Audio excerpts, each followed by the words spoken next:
Al iniciar el estudio de la región del tórax, debemos de estudiar el esqueleto del tórax y los músculos que conforman la pared torácica.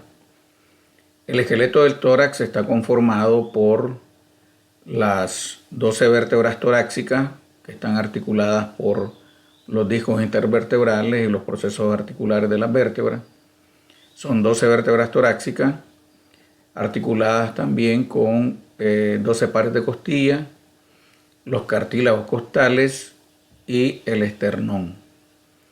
En el tórax se describe una pared anterior conformada por el esternón y los cartílagos costales a ambos lados del esternón. En la pared posterior tenemos la columna vertebral torácica y los extremos posteriores de las costillas. Y en las paredes laterales los cuerpos de las costillas, de los 12 pares de costillas. En el tórax se describe una apertura superior que comunica la cavidad torácica con la base del cuello.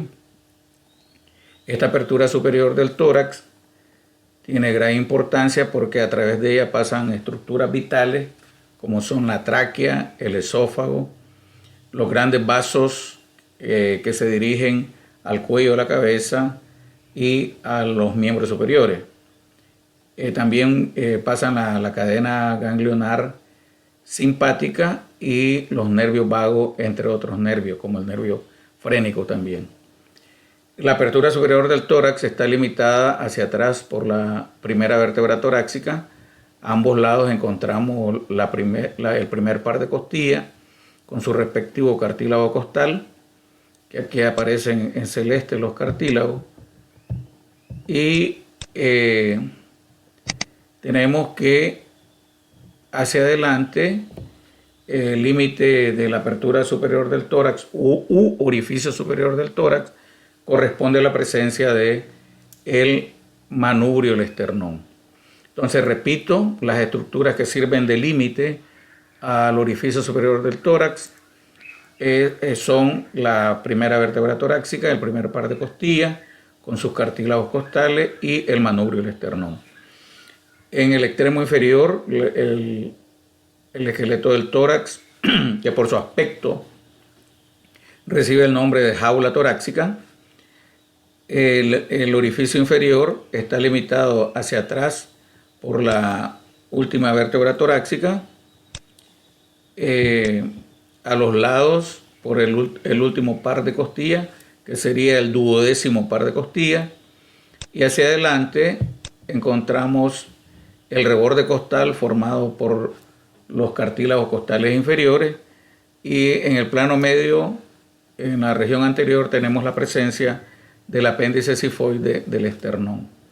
Esos serían los límites, las estructuras que sirven de límite a la apertura inferior del tórax. Este orificio inferior del tórax está ocupado por el diafragma, que es un músculo que sirve de tabique de separación entre la cavidad torácica y la cavidad abdominal. Esta separación del diafragma entre las vísceras torácicas y las vísceras abdominales es una separación parcial, dado que en el diafragma existen 3 agujeros que son los más representativos, a través de los cuales discurren estructuras vitales como son el esófago, la vena cava inferior y la arteria aorta. Cuando describamos este músculo quedaremos claros de estos orificios presentes en el diafragma. En la pared anterior del tórax encontramos el esternón y a ambos lados los cartílagos costales. El esternón está unido a los primeros 7 pares de costillas por sus cartílagos costales. En la unión del esternón con los cartílagos costales recibe el nombre de articulaciones condroesternales. Recordemos que el término condro significa cartílago.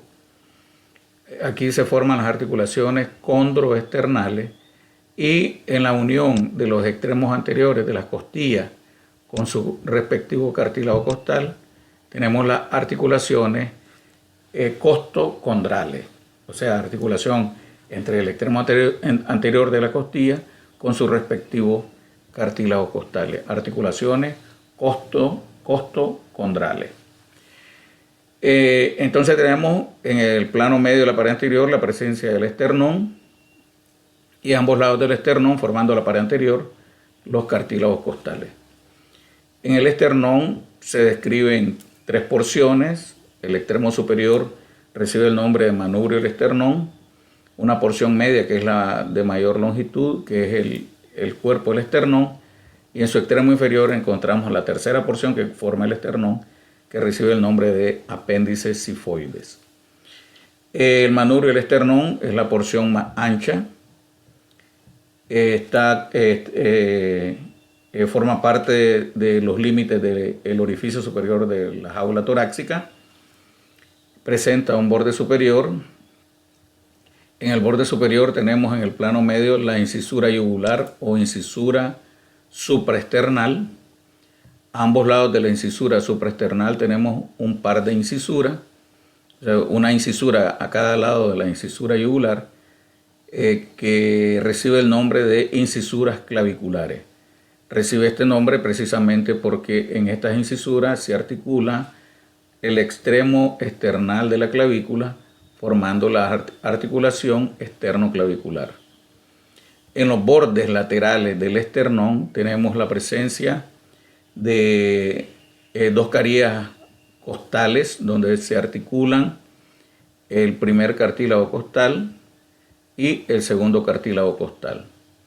Esos son los detalles de los bordes laterales del manubrio del esternón.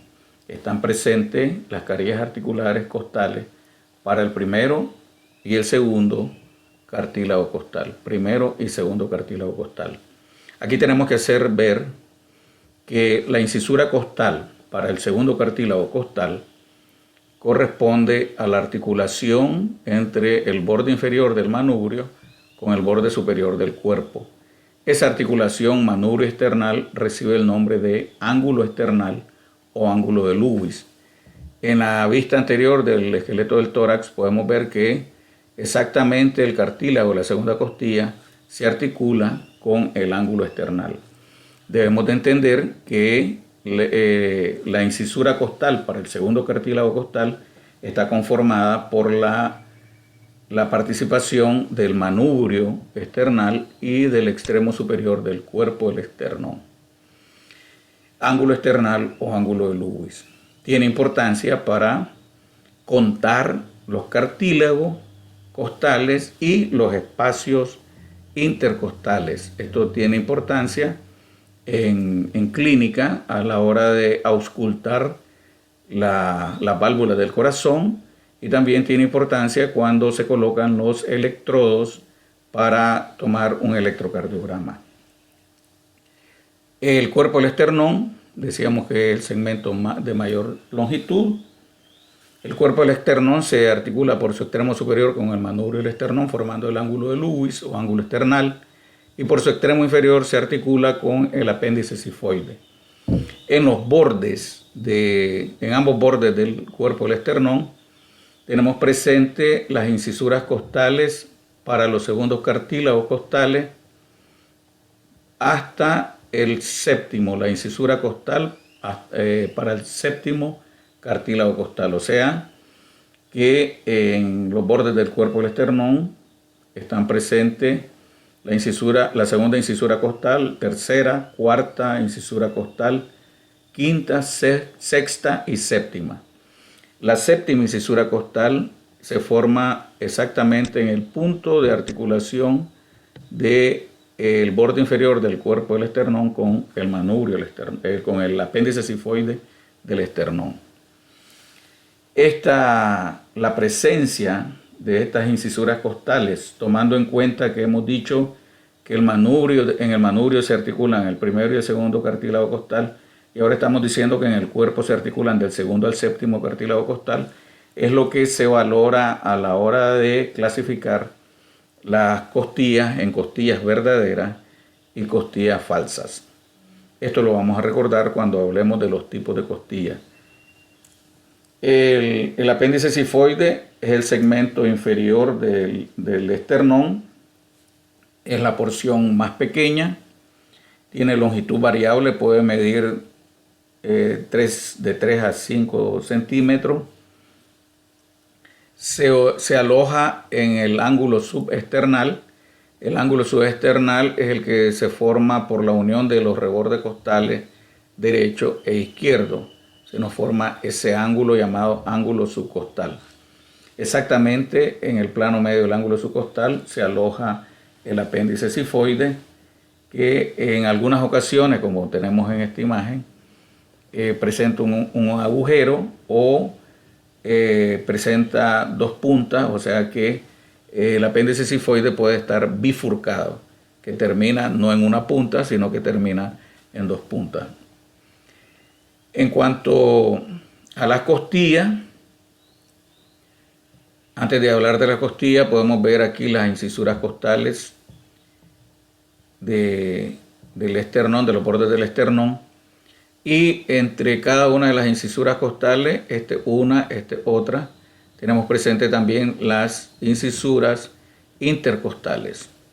Las incisuras costales, por tanto, del esternón son las que sirven de articulación a los cartílagos costales, y las incisuras intercostales son las que sirven de límite anterior a los espacios intercostales, que están formados por dos costillas vecinas con sus respectivos cartílagos costales. Así que ahí donde tenemos señalando en este momento en la imagen es una incisura intercostal. Luego tenemos por arriba la articulación del cartílago con el esternón, ahí tendríamos una incisura costal, y por arriba otra incisura intercostal, que es lo mismo que estamos viendo en esta imagen. Esta es una incisura costal, incisura intercostal, incisura costal, incisura intercostal, que también las podemos ver aquí, ¿verdad? Esta es una incisura costal para un cartílago. Por debajo de ella tenemos una incisura intercostal, que es el límite anterior de un espacio intercostal, luego otra incisura costal y luego otra incisura intercostal. Las incisuras intercostales, como les he dicho, sirven de límite anterior a los espacios intercostales. Las costillas son 12 pares de costillas que estamos observando aquí, ¿verdad? Cada costilla tiene un extremo posterior que se articula con las vértebras torácicas. La cabeza de las costillas se articulan con los cuerpos vertebrales y los discos intervertebrales. Y el tubérculo costal se articula con los procesos transversos de las vértebras torácicas. Las costillas tienen un cuerpo, un cuello, un cuerpo, y tienen también un extremo anterior que se articula con los cartílagos costales, formando las articulaciones costocondrales. Las costillas, por sus características histológicas, lo mismo que el esternón, por sus características histológicas, esternón y costillas, desde el punto de vista histológico, son considerados huesos planos. En cada costilla, independientemente del tipo de costilla o la clasificación como costillas verdaderas y falsas o flotantes, costillas típicas y atípicas en base a sus características estructurales anatómicas. Independientemente de esta clasificación, las costillas tienen como elementos que la componen la cabeza, el cuello y el cuerpo de las costillas. Las costillas sabemos que tienen una disposición oblicua,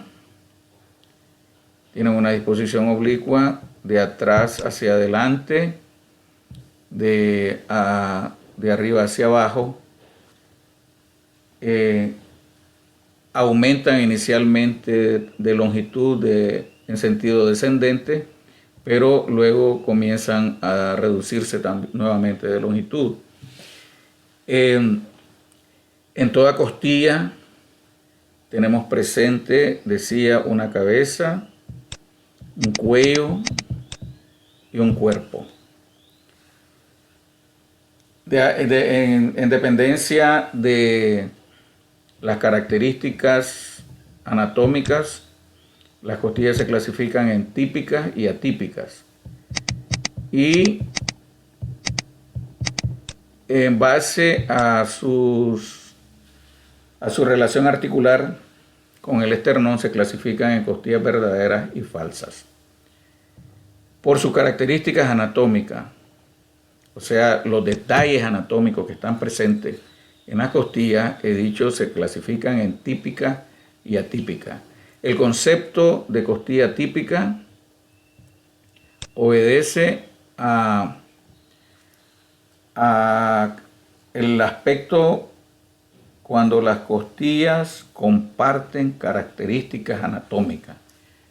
Y el concepto de costillas atípicas son aquellas costillas que presentan características anatómicas propias.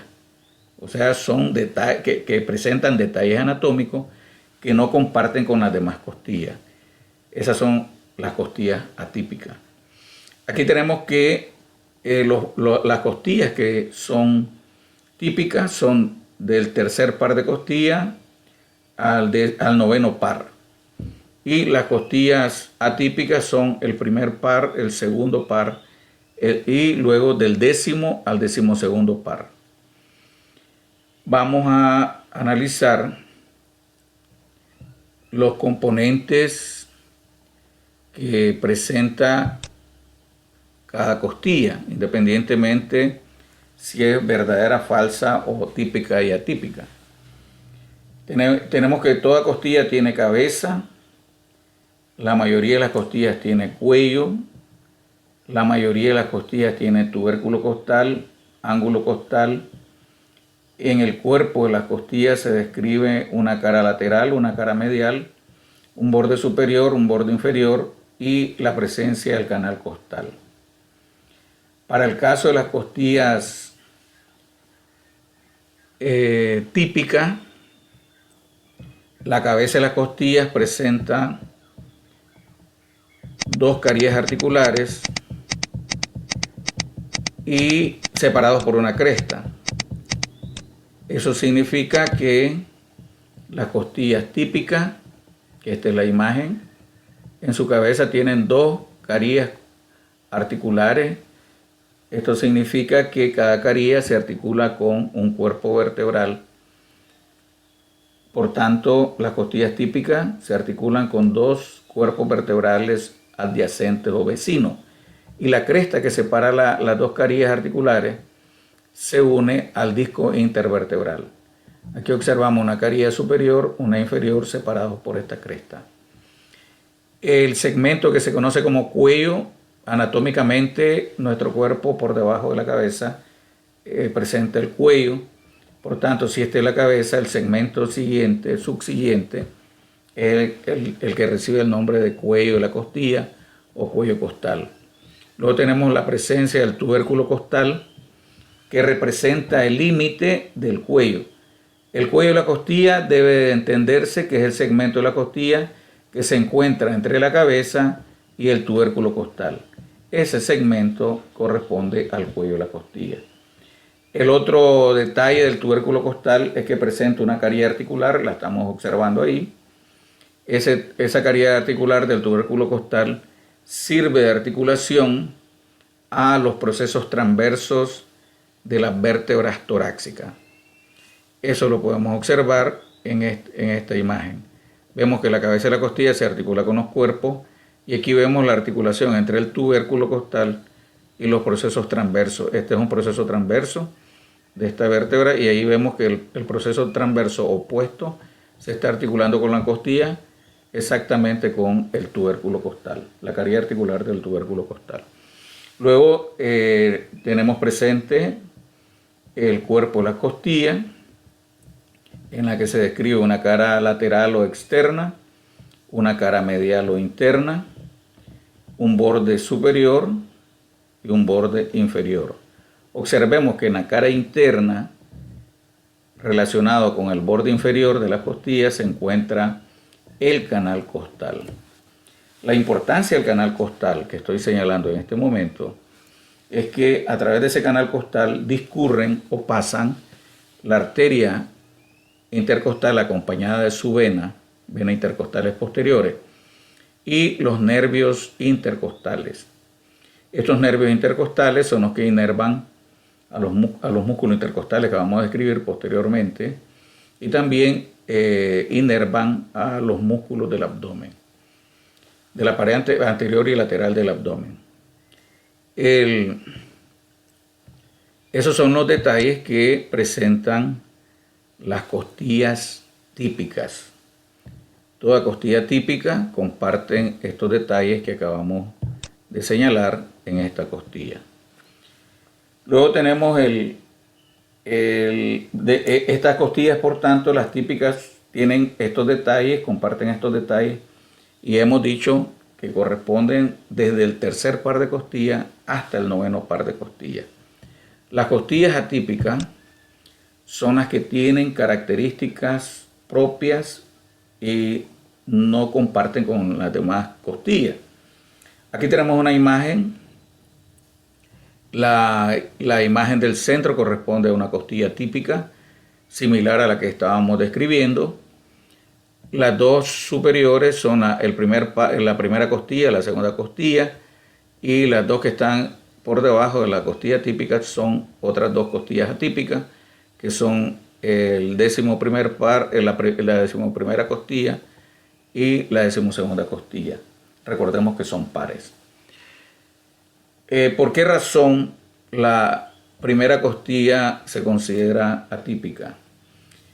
Definitivamente la primera costilla es la más atípica dentro de las atípicas, dado que es la única costilla que en su cuerpo tiene una cara superior, una cara inferior, un borde lateral y un borde medial.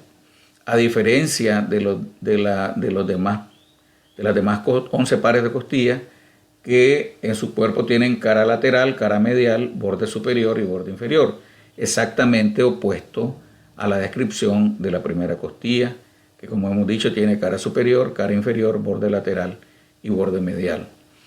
Por supuesto tiene cabeza, tiene cuello y tiene tubérculo costal. Un detalle de la cabeza que también la hace atípica es que la cabeza de la primera costilla, al igual que la cabeza de la 11ª y 12ª costilla, también tienen una sola caría costal, a diferencia de la cabeza de las costillas típicas que tienen dos carillas articulares. La primera y las 2 o 3 últimas costillas tienen una sola carilla articular, por tanto estas se articulan solamente con un cuerpo vertebral. Ustedes verán que en esta imagen, en esta preparación, no aparece la 10ª costilla. Sucede que la 10ª costilla en ocasiones puede ser típica y en ocasiones puede ser atípica. En esta preparación de esta imagen consideran a la 10ª costilla una costilla típica. Y aparecen nada más como atípica la primera, la segunda, la 11ª y la 12ª. Observemos los detalles. Ya decíamos que la primera costilla es la más atípica dentro de las atípicas por la descripción de sus caras y bordes. Ahora observemos, en la cara superior tiene 3 detalles que no comparten con las demás costillas. En la cara superior tenemos el tubérculo del escaleno, donde se inserta el músculo escaleno anterior, de ahí su nombre. Por delante del tubérculo del escaleno está presente el surco para la vena subclavia, y por detrás del tubérculo del escaleno está presente el surco para la arteria subclavia. Estos 3 detalles hacen de la primera costilla una costilla atípica. El segundo par de costillas es atípico únicamente porque es la única costilla que presenta la impresión del músculo serrato anterior. Si nosotros recordamos el origen del serrato anterior, el serrato anterior se origina de la cara externa de las 8 primeras costillas. Sin embargo, solamente en la segunda costilla, en su cara externa, aparece la impresión de origen del músculo serrato anterior. Eso hace que la segunda costilla sea considerado una costilla atípica. Los dos últimos pares de costillas, a veces los tres últimos pares de costillas, son atípicos porque no tienen tubérculo costal. Por tanto, si no tiene tubérculo costal, el cuello de la costilla no se define bien. Ya hemos dicho que en su cabeza solamente presentan una carie articular. Eso ya las hace atípicas. Y tampoco no se define bien el ángulo de las costillas, que lo observamos ahí a ese nivel. Si ustedes ven, no señalan la presencia del ángulo costal. No tienen ángulo costal o es poco preciso, y tampoco se observa con claridad el canal costal. O su canal costal es poco evidente o no existe. Todo esto que no tienen las últimas dos costillas o las últimas tres costillas, las hacen atípicas. Repito, no tienen tubérculo costal, en su cabeza presentan una sola cara articular, no tienen ángulo costal y no tienen canal costal. El ángulo costal es un detalle del cuerpo de la costilla. Es el punto anatómico donde se observa un cambio brusco de dirección del trayecto que lleva el cuerpo de la costilla. Si yo trazo una línea imaginaria en este sentido sobre la costilla, desde la cabeza al cuello, vemos que en este punto cambia bruscamente de dirección. Ese cambio de dirección favorece la formación del ángulo costal. El ángulo costal tiene como importancia, bueno, aquí sería el ángulo costal de esta costilla, y el ángulo costal en la primera costilla coincide con la posición del tubérculo costal. El ángulo costal tiene importancia porque sirve de punto de apoyo. Esto sería el nivel de los ángulos costales. Los ángulos de las costillas más los procesos espinosos de las vértebras torácicas sirven de soporte del peso del tórax cuando estamos en posición supina. La posición supina no es nada más que la posición que popularmente le llamamos acostarse boca arriba. Cuando uno se acuesta boca arriba, esa es la posición supina del cuerpo humano. Luego tenemos la clasificación, decíamos, de las costillas en base a la relación articular que tienen con el esternón. Entonces tenemos que por su relación articular con el esternón, esto significa la forma en que se relacionan articularmente con el esternón, si se articulan sus cartílagos con el esternón o no se articulan con el esternón, sus cartílagos. Al describir el esternón, decíamos que en los bordes laterales del manubrio, el cuerpo del esternón, existen 7 incisuras costales donde se articulan directamente los cartílagos de los 7 primeros pares de costillas. Eso hace que le llamemos a los 7 primeros pares, del primero al séptimo par, costillas verdaderas. Ese concepto es que estas son las costillas que realmente se articulan con el esternón. Luego tenemos las costillas falsas, pero las falsas se subdividen en falsas propiamente dichas, que consiste este concepto en que sus cartílagos da la impresión que van a articularse con el esternón, pero es falso. Estas son el octavo par, el noveno y el décimo par. Sus cartílagos da la impresión que se dirigen a articularse al esternón, pero sabemos que en el esternón solo existen 8 incisuras costales para los cartílagos 7 incisuras costales para los cartílagos de los 7 primeros pares. Así que el cartílago del octavo par, del noveno par y el décimo par se unen de forma sucesiva y al final se unen estos cartílagos al borde inferior del séptimo cartílago costal.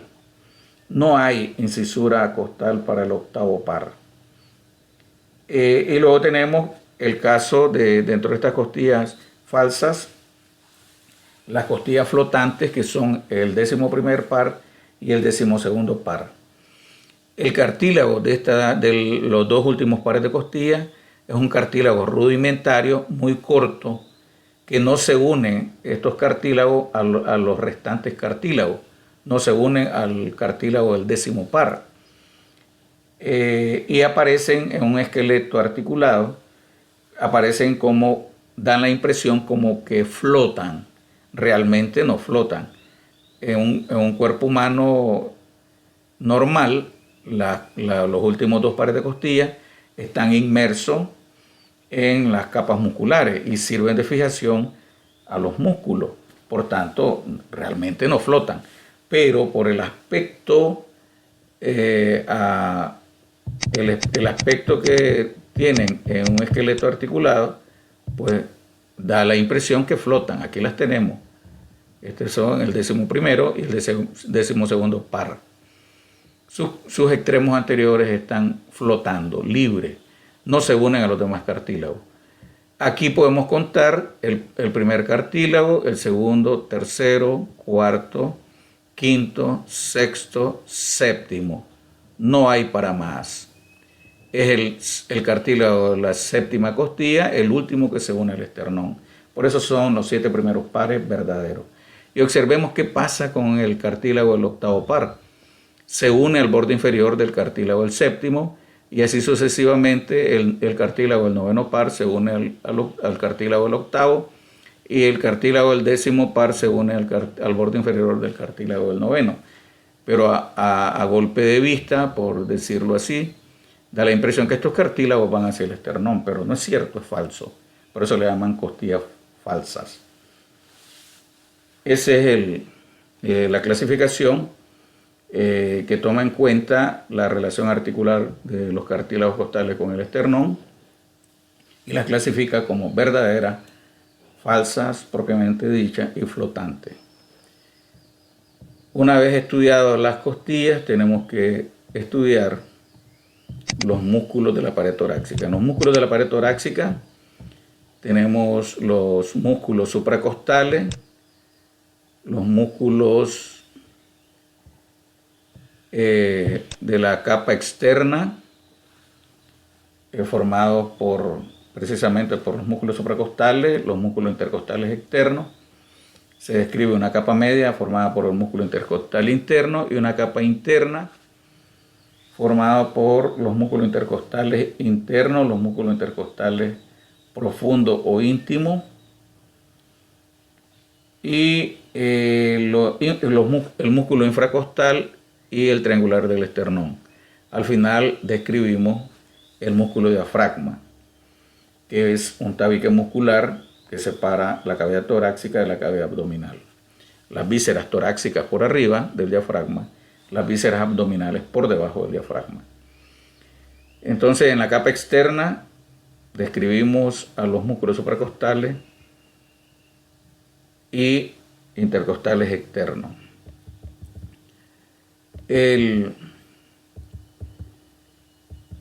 Los músculos intercostales externos y los intercostales internos ocupan los espacios limitados por dos costillas adyacentes o dos costillas vecinas. Estos son verdaderos espacios interóseos, limitados por dos costillas adyacentes o vecinas. Los músculos intercostales ocupan precisamente los espacios intercostales limitados por dos costillas vecinas o adyacentes. Existen tres capas musculares, una externa, una media y una interna, como hemos visto en la imagen anterior. Los intercostales externos tienen la característica que se originan en la pared posterior del tórax, se originan a nivel de los tubérculos costales, avanzan hacia adelante y llegan hasta el nivel de las articulaciones costocondrales, o sea, la unión del extremo anterior de la costilla con su respectivo cartílago. Eso significa que hacia adelante los intercostales externos no ocupan los espacios entre los cartílagos costales. En otras palabras, los intercostales externos no hacen contacto con el esternón. Sus fibras, como vemos aquí, las fibras de los intercostales externos son oblicuas de arriba hacia abajo y de atrás hacia adelante. Las fibras de los intercostales internos, que están debajo de los intercostales externos, también son oblicuas, pero se dirigen de abajo hacia arriba y de atrás hacia adelante. Tienen una disposición oblicua. La descripción de los intercostales externos nos dicen que se originan en el borde inferior de una costilla y se insertan en el borde superior de la costilla inmediata inferior o subyacente. La acción de estos músculos es que al contraerse elevan las costillas y de esta manera se amplían los diámetros de la jaula torácica, de la pared torácica, de las paredes del tórax, y esto se presenta durante la inspiración. Así que los intercostales externos son músculos inspiradores.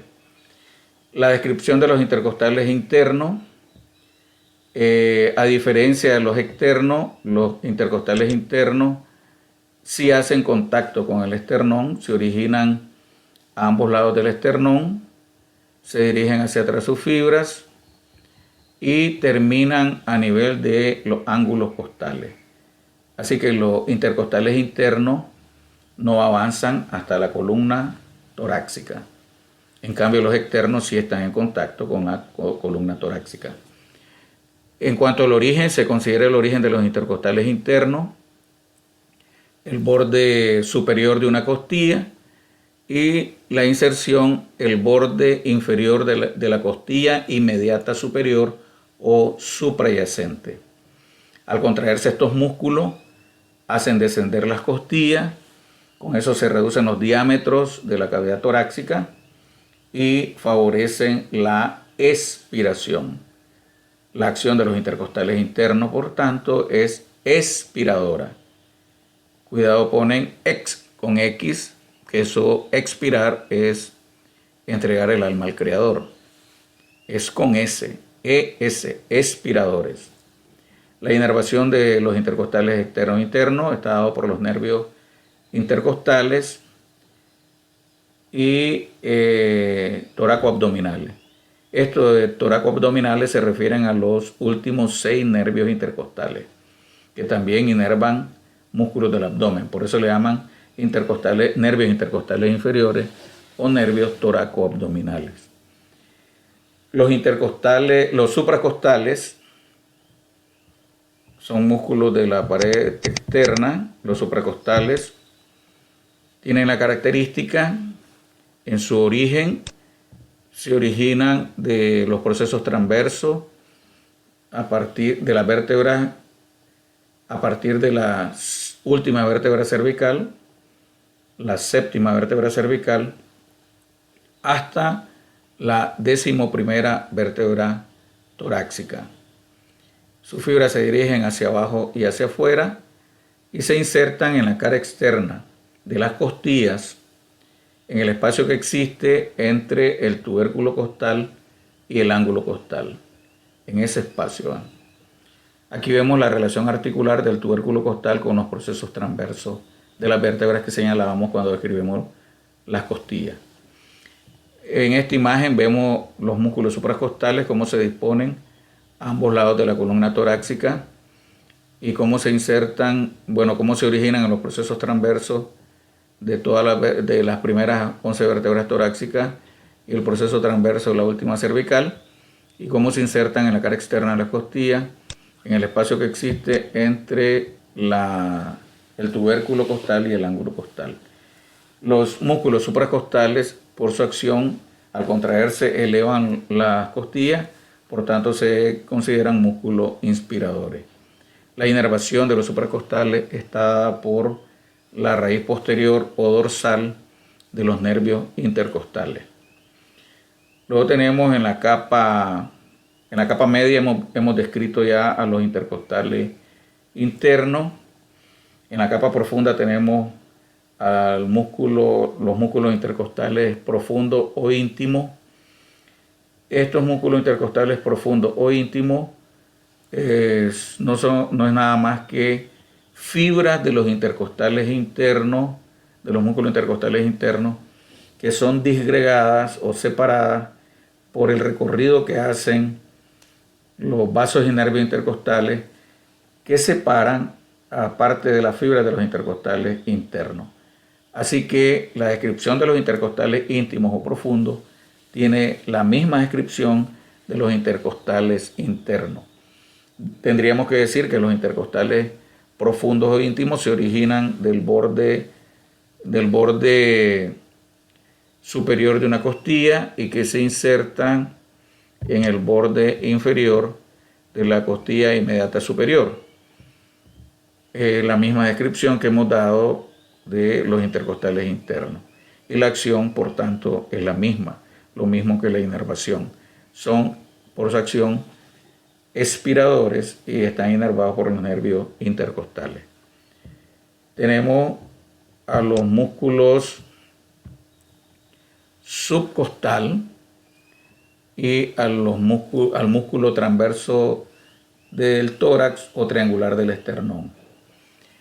El subcostal son músculos que se encuentran mejor desarrollados en la pared posterior del tórax, a ambos lados de la columna torácica. Aquí tenemos otra imagen. En la parte, diríamos, en la región posterior-inferior del esqueleto del tórax o la jaula torácica. El origen, se considera el origen el borde inferior de las costillas.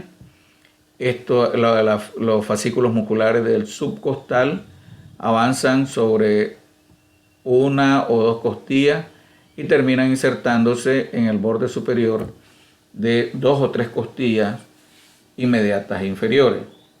O sea que el músculo subcostal no se limita a un espacio intercostal, puede abarcar, luego que se origina en el borde inferior de una costilla, se va a insertar al borde superior de dos o tres costillas por debajo de su origen. Este es el subcostal. Al contraerse, eleva las costillas y se considera que participan en la inspiración.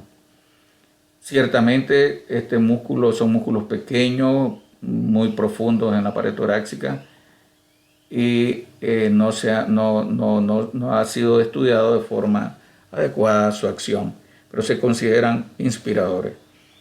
El músculo triangular del esternón o transverso del tórax se encuentra en la cara interna de la pared anterior del tórax, por detrás del esternón y el apéndice sifoide y por detrás de los cartílagos costales, o sea, cara interna de la pared anterior del tórax.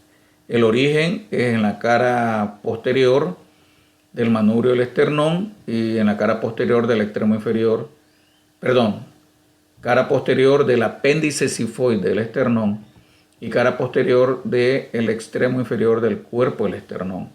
Sus fibras se dirigen hacia arriba y hacia afuera y se insertan en los cartílagos costales del tercero al séptimo cartílago costal. La acción de este músculo se considera que al contraerse deprime los cartílagos costales. Si esa es su acción, por tanto debemos de considerar que colaboran con la expiración, siendo su participación en la expiración muy débil. Inervación del subcostal y el transverso del tórax, nervios intercostales inferiores o toracoabdominales. Luego tenemos la descripción del diafragma. Es el músculo que separa la cavidad torácica hacia arriba del diafragma y por debajo del diafragma tenemos la cavidad abdominal. Aquí estamos observando el estómago. Sobre el diafragma, en el centro frénico, descansa el corazón. Por tanto, en el centro frénico del diafragma tenemos la presencia de uno de los agujeros que es el agujero de la vena cava inferior. El diafragma tiene un componente aponeurótico que está en el centro, de forma de trébol estrifoliado. Ese es el centro frénico del diafragma o centro tendinoso del diafragma, sobre el cual descansa el corazón y el pericardio, es en esta zona. Esta es una vista inferior desde el abdomen. Tiene una porción central aponeurótico-tendinosa, que es el centro frénico del diafragma, y una porción costal que es periférica. En base al origen de la porción muscular, porción central o centro tendinoso y porción muscular que es periférica a la porción central. La porción muscular, en base a su origen, se subdivide en tres porciones: una porción external, una porción costal y una porción vertebral. La porción external se origina de la cara posterior del apéndice cifoide y sus fibras se dirigen a insertarse al extremo anterior del centro tendinoso del diafragma. La porción costal se origina de la cara interna de los 6 últimos cartílagos costales y la cara interna de las 4 últimas costillas. Sus fibras se dirigen a insertarse al borde anterolateral del centro frénico o centro tendinoso del diafragma. La porción vertebral o lumbar tiene un componente muscular, que son la formación del pilar derecho del diafragma, el pilar izquierdo del diafragma y 2 arcos fibrosos o tendinosos. Tenemos el arco fibroso del músculo psoas mayor, que es este músculo, y el arco fibroso del músculo cuadrado lumbar. Desde estos arcos fibrosos estamos observando se originan fibras de la región posterior del diafragma o la porción vertebral o lumbar. El arco del psoas mayor o arco medial del diafragma se extiende del cuerpo de la primera vértebra lumbar al proceso transverso de la misma vértebra. Y el arco lateral del cuadrado lumbar, del músculo cuadrado lumbar, se extiende del proceso transverso de la primera vértebra lumbar al extremo anterior de la última costilla. Como vemos, estos 2 arcos se relacionan con el extremo superior del músculo psoas mayor y el músculo cuadrado lumbar. Las fibras que se originan en estos arcos se insertan en el borde posterior del centro tendinoso del diafragma. Los pilares también se insertan en el extremo posterior del centro tendinoso del diafragma. Estos pilares se originan en los cuerpos vertebrales lumbares. El pilar derecho se origina de las 3 o 4 de los cuerpos vertebrales de las 3 o 4 primeras vértebras lumbares, y el pilar izquierdo se origina de los cuerpos vertebrales de las 2 primeras vértebras lumbares. Por tanto, la imagen también es clara. Por tanto, el pilar derecho tiene más volumen que el pilar izquierdo, dado que el origen es más amplio para el pilar derecho, abarca hasta 3 vértebras lumbares. En cambio, el pilar izquierdo abarca 2 vértebras lumbares en su origen. Vemos que los 2 pilares forman un orificio que rodea al paso de la arteria aorta. Aquí estamos observando la aorta abdominal, que atraviesa el hiato aórtico del diafragma formado por los 2 pilares del diafragma, pilar derecho y pilar izquierdo y derecho.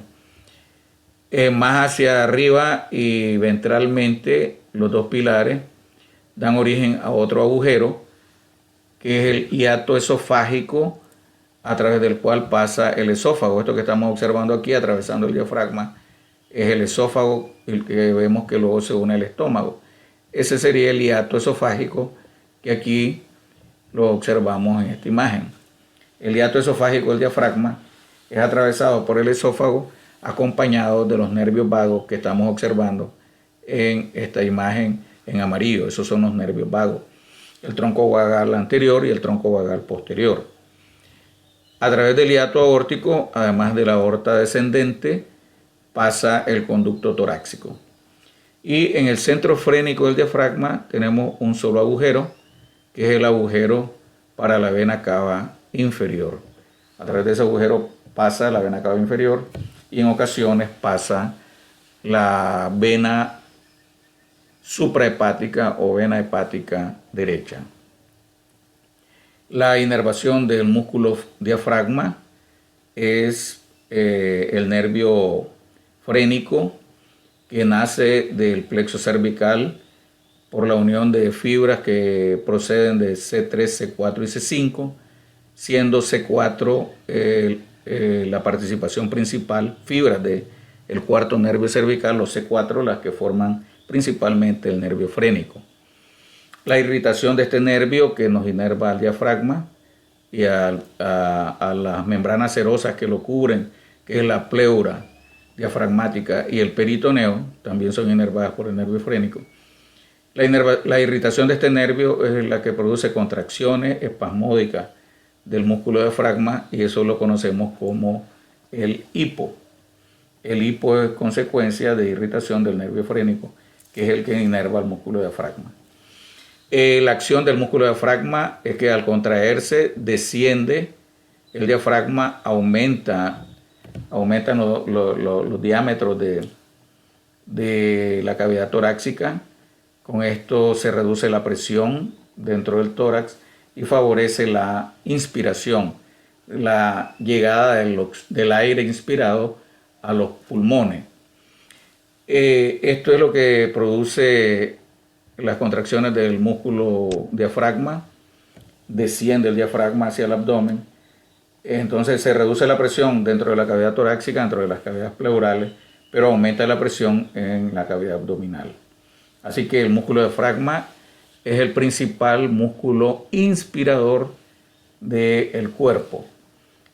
Sin embargo, se considera que no es esencial. En el diafragma debemos de entender al final que está compuesto por dos mitades, un hemidiafragma izquierdo y un hemidiafragma derecho. Por arriba del centro frénico del diafragma tenemos la presencia del corazón y el pericardio. Por debajo del hemidiafragma izquierdo tenemos el fondo del estómago, lo que explica las famosas mariposas cuando el sujeto se está enamorando. Y por debajo del hemidiafragma derecho tenemos la presencia del hígado. En la cavidad torácica tenemos que hay un espacio llamado mediastino. El mediastino es el espacio que está ocupado principalmente por el corazón. O sea que el corazón es el órgano más importante que ocupa el espacio mediastínico. El mediastino es un espacio virtual, no existen límites anatómicos precisos como tal. Los límites entre el mediastino superior y el inferior es caprichoso, son líneas imaginarias. Algunos autores, por ejemplo, dicen que el límite entre el mediastino superior y el inferior es una línea imaginaria que pasa por arriba de los bronquios principales. Y hay otros que dicen que esa línea está por debajo de los bronquios principales. Así que eso hace variar las descripciones de los componentes que existen en cada región del mediastino. En general, el mediastino se define como el espacio que existe en la cavidad torácica que está limitado a ambos lados por los pulmones que a su vez están cubiertos por las membranas pleurales. Ese espacio mediastínico, por tanto, se extiende desde el orificio superior del tórax hasta el centro frénico del diafragma, que es donde descansa el corazón y el pericardio. Entonces tenemos que el mediastino superior, que está por arriba del nivel de los bronquios principales, está ocupado por la tráquea, el esófago, los nervios vagos, las cadenas simpáticas y el timo, sobre todo en niños menores de 8 años, ya que el timo después de posterior a los 8 años de edad comienza a desaparecer, se involuciona. También tenemos en el mediastino superior el recorrido de los grandes vasos que nacen del arco aórtico, y está presente también el arco aórtico. En el mediastino inferior tenemos el corazón y el pericardio. Además, en el mediastino inferior se subdivide en mediastino anterior, mediastino medio y mediastino posterior.